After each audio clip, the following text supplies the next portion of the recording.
Hello and welcome to super coaching MP by textbook. स्वागत है आप सभी का टेक्स्ट बुक के इस प्लेटफॉर्म पे। तो देखिए आज यहां पे हम लोग जो चर्चा करने वाले हैं आप लोगों से एमपी पटवारी में आए हुए रिपीटेड क्वेश्चंस की बात करेंगे। ऐसे क्वेश्चंस जो रिपीट हुए हैं, ऐसे प्रश्न जो बहुत आसान थे जिन्हें हमारे यूट्यूब सेशन पे कराया गया है। ठीक है, तो जो हमने अपनी क्लासेस में आपको कराए थे जीएस के, वो सारे प्रश्नों की हम यहां पर चर्चा आज आपसे करने वाले हैं। तो चलिए रेडी हो जाएंगे आप सभी लोग, क्योंकि इस सेशन में आज का ये जो पार्ट 1 होगा यहां पर हम केवल और केवल बात करने वाले हैं ऐसे प्रश्न जो हमारे द्वारा YouTube में आपको पढ़ाए गए आसान प्रश्न, और साथ ही साथ पटवारी में रिपीटेड क्वेश्चंस, इसके अलावा बाकी परीक्षाओं में भी मध्य प्रदेश में रिपीटेड क्वेश्चंस वो आपको देखे गए हैं। तो हम उन्हीं प्रश्नों पर आज यहां पर चर्चा करने वाले हैं। तो चलिए एक बार सभी लोग सेशन को शेयर कर दीजिएगा, जुड़ते जाएंगे सभी लोग। एक बार फटाफट से सब लोग एक बार जल्दी जल्दी सेशन को शेयर करेंगे, इसके बाद में आगे कंटिन्यू करते हैं।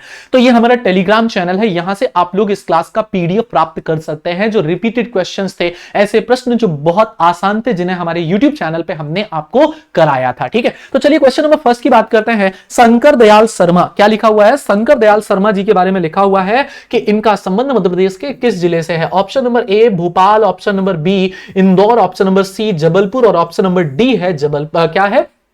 ग्वालियर। तो देखिए शंकर दयाल शर्मा जी मध्य प्रदेश के एकमात्र व्यक्तित्व जिन्हें राष्ट्रपति बनने का गौरव प्राप्त होता है। ठीक है, एकमात्र व्यक्ति हैं जिन्हें राष्ट्रपति बनने का गौरव प्राप्त हुआ है। तो यहां पर जो आपका राइट ऑप्शन बनेगा वो ऑप्शन कौन सा बन जाएगा? तो ऑप्शन नंबर ए हो जाएगा। कौन सा? भोपाल। ठीक है, कौन सा ऑप्शन इस पे करेक्ट हो जाएगा? ऑप्शन नंबर ए हो जाएगा, भोपाल, क्योंकि शंकर दयाल शर्मा जी का संबंध कहां से है? भोपाल से है। तो ये क्वेश्चन मैंने आपको कई बार यूट्यूब क्लासेस में कराया है, ये रिपीटेड क्वेश्चन है, आसान प्रश्न है। तो ऐसे प्रश्न आपके जो कि रिपीटेड थे, ऐसे प्रश्न आपके जो कि बहुत आसान थे, या जिन्हें मैंने वैरायटी क्लासेस में अपने YouTube सेशंस में कराया है, वो प्रश्न है आज के। प्रश्न नंबर 2 देखते हैं। चिन्नौर चावल जीआई टैग मध्य प्रदेश के किस जिले से संबंधित है? बी नंबर, सी नंबर और डी नंबर, ऐसे 4 ऑप्शन है। बालाघाट, छिंदवाड़ा, बड़वानी और मंदसौर। तो ये 4 विकल्प आपके सामने लिखे हुए हैं, आपको इनका आंसर करना और जल्दी से इसका राइट ऑप्शन बताना है। इसका राइट ऑप्शन क्या बनेगा? ठीक है, तो देखिए हम सबसे पहले बालाघाट की लोकेशन आपको बता देते हैं। ये है बालाघाट, यहां आपको छिंदवाड़ा मिलेगा, इधर आपको बड़वानी मिलेगा और ये है आपका मंदसौर।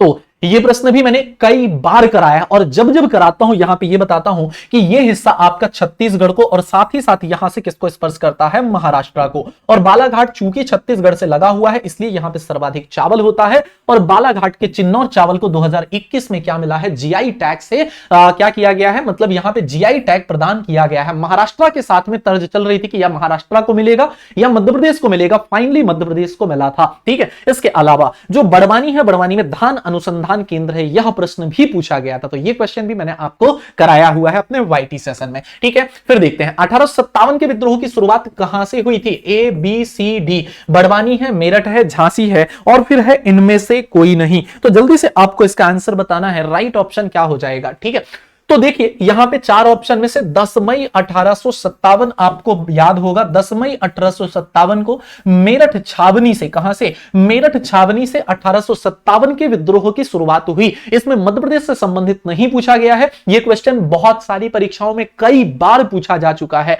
और यह मैंने वाईटी सेशंस में कराया है। ठीक है, तो यह आसान प्रश्न था जो आपकी परीक्षा में यहां पटवारी में पूछा गया है। आगे बात करते हैं आज का अगला क्वेश्चन, यहां पे इजी वाले में। तो ये देखिए मध्य प्रदेश का दक्षिणी द्वार किस जिले को कहा जाता है? मुरैना, अलीराजपुर, बुरहानपुर और बैतूल, ऐसे 4 विकल्प हैं आपके पास में। ठीक है, तो बताइएगा दक्षिणी द्वार इनमें से किसे कहा जाता है? कमेंट करना है और बताना है। यह प्रश्न भी मैंने कई बार आपको बताया जब उत्तर, दक्षिण, पूर्व, पश्चिम के जिलों को आपको समझाया है। जैसे मध्य प्रदेश में ये उत्तरी जिला, यहां दक्षिणी जिला आ जाएगा, ये ईस्टर्न डिस्ट्रिक्ट हो जाएगा, इधर पे आपका वेस्टर्न डिस्ट्रिक्ट हो जाएगा। तो उत्तरी जिला है मुरैना, दक्षिणी जिला है बुरहानपुर। तो अब देखिए ये लिखा हुआ है बुरहानपुर। बुरहानपुर को की ऑफ दक्कन कहा जाता है, दक्षिण के प्रवेश द्वार के रूप में जाना जाता है। ठीक है, यहां पर जो मुमताज थी, मुमताज की कब्र भी बनी हुई थी। ठीक है, यह महाराष्ट्र की सीमा को स्पर्श करता है। यहां पर ओडीओपी में केले को शामिल किया गया है। तो ये सारे फैक्ट्स आपको हमेशा बताता था मैं वाईटी सेशन में, और ये पटवारी में आया हुआ बहुत इजी क्वेश्चन है। ठीक है,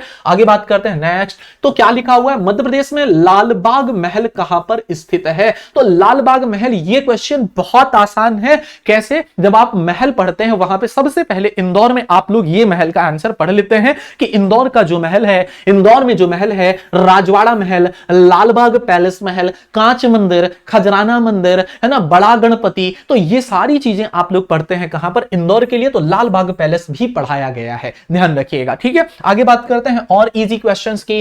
तो बुंदेलखंड के अंतर्गत कौन सा जिला शामिल नहीं है? तो अब जिस प्रकार से मैं यहां पे मैप लगाता हूं, ये देखिए, जैसे मैं यहां पे मैप आपके लिए इंपोर्ट करता हूं तो यहां पे सारी चीजें आपको बताता हूं। ठीक है, तो ये क्वेश्चन आपका ऐसा है कि आपने अगर कंटिन्यू मेरी क्लास देखी तो ये वाला क्वेश्चन आपसे बन जाएगा। कैसे कि जैसे यहां पे आपको बता दिया जाए कि बुंदेलखंड, ठीक है, तो ये वाले हिस्से को अगर हम कह दे बुंदेलखंड, इधर से आपका रीवा पन्ना पठार बन जाए, तो बुंदेलखंड में कौन सा आएगा कौन सा नहीं आएगा, इन्होंने पूछा है कि कौन सा जिला नहीं आता है। तो देखिए, सागर आंशिक रूप से आ जाएगा, सागर, छतरपुर ये पूरा आ गया, निवाड़ी ये पूरा आ गया बुंदेलखंड में। रीवा की बात करें, रीवा पन्ना के पठार में रीवा आता है, रीवा पन्ना के पठार में रीवा आता है, तो रीवा यहां पे सही आंसर हो जाएगा। लेकिन सांस्कृतिक दृष्टि से यह बघेलखंड का हिस्सा है, और यह प्रश्न भी मैंने आपको ऐसे कराया है, मैप के माध्यम से यहां पे क्लास में कराया हुआ है। ठीक है, तो चलिए आगे बात करते हैं और प्रश्न की। और आसान प्रश्न में क्या था, मध्य प्रदेश में पंचायती राज एवं ग्राम स्वराज अधिनियम कब पारित किया गया? पिछली बार 2017 में पटवारी में आया है,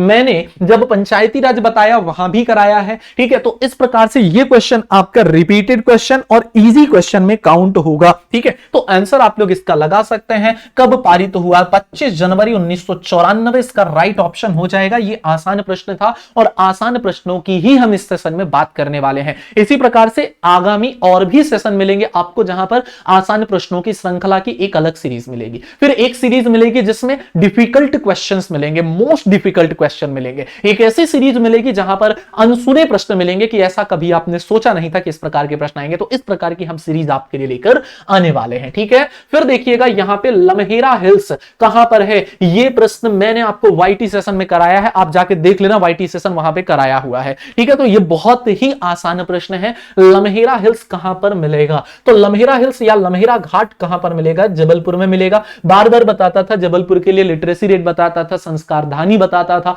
विनोबा भावे बताता था, जबलपुर संभाग के लिए यहां पे 8 जिले बताता था, है ना, रक्षा शहर बताता था। तो इस प्रकार से जब चर्चाएं मैं आपसे करता था वहां पर आप लोगों को बताता था कि लम्हेरा हिल्स, तो आंसर क्या हो जाएगा? जबलपुर, जो बहुत ही आसान प्रश्नों की श्रृंखला में आएगा। ठीक है, आगे बात करते हैं। अगला प्रश्न है, तानसेन को कहां दफनाया गया था? तो ये कहानी मैंने कम से कम 3 से 4 बार सुनाई है कि तानसेन के गुरु कौन थे बताइएगा, है ना। तो तानसेन के गुरु जो थे उनके मकबरे के पास में इनने कहा था कि जहां गौस मोहम्मद खान का, जहां मेरे गुरु का मकबरा है, उसके मकबरे, उनके मकबरे के पास में ही मेरा मकबरा बनाया जाना चाहिए। तो इस प्रकार से ध्यान रखिएगा, तानसेन को कहां दफनाया गया था? तो तानसेन का मकबरा ग्वालियर में। अब प्रश्न जो पूछा गया है व्यापम में कई बार, वो सिंपल सा पूछा गया है कि तानसेन का मकबरा कहां पर है। ठीक है, लेकिन यहां पे आपको सिंपल थोड़ा सा घुमा के पूछा कि तानसेन को कहां दफनाया गया, तो उनके गुरु की समाधि के पास में ही तानसेन को क्या किया गया था? दफनाया गया था। तो इस प्रकार से हो गया। नेक्स्ट बात करते हैं, अगला क्वेश्चन, राष्ट्रीय जलीय जीव। अब देखो, राष्ट्रीय जलीय जीव, जब आप राष्ट्रीय पक्षी, राष्ट्रीय पशु, राष्ट्रीय क्या है गान, राष्ट्र गीत, इस प्रकार से चीजें जब आप लोग पढ़ते हैं, तो वहीं पर आपने आसान प्रश्नों की श्रृंखला में पढ़ा है राष्ट्रीय जलीय जीव। तो राष्ट्रीय जलीय जीव में क्या आ जाएगा? गंगा डॉल्फिन आ जाएगा। क्या आ जाएगा? गंगा डॉल्फिन। तो यह प्रश्न भी आप लोगों के लिए बहुत बहुत बहुत ज्यादा आसान था। ठीक है, तो ये वो प्रश्नों की श्रृंखला है जहां पे आप लोगों को बताया गया कि आसान प्रश्न कौन से थे जो परीक्षाओं में पूछे गए और जिन्हें मैंने अपने वाईटी सेशंस में कराया था। ठीक है, तो अगर इसी प्रकार से और आपको सीरीज देखनी है इसकी और कौन से प्रश्न आ सकते हैं वो देखना है, तो आप लोग हमारे YouTube चैनल से जुड़े रहिए, बने रहिए, क्योंकि यहां पे हम लोग आप लोगों के लिए जितना भी हो सकता है ज्यादा से ज्यादा अच्छा करने का, हर संभव प्रयास करने का प्रयास कर रहे हैं। ठीक है, तो हर वो चीज जो आपके एग्जाम से रिलेवेंट है, जो आपकी परीक्षा में पूछी जा सकती है, वो सारे प्रश्न, उन सारी श्रृंखलाओं को हम यहां पर लेकर आपके लिए आ रहे हैं। तो मिलते हैं आपसे इसी प्रकार के नेक्स्ट सेशन में, अगली वीडियो में। तब तक के लिए धन्यवाद। जय हिंद, जय भारत।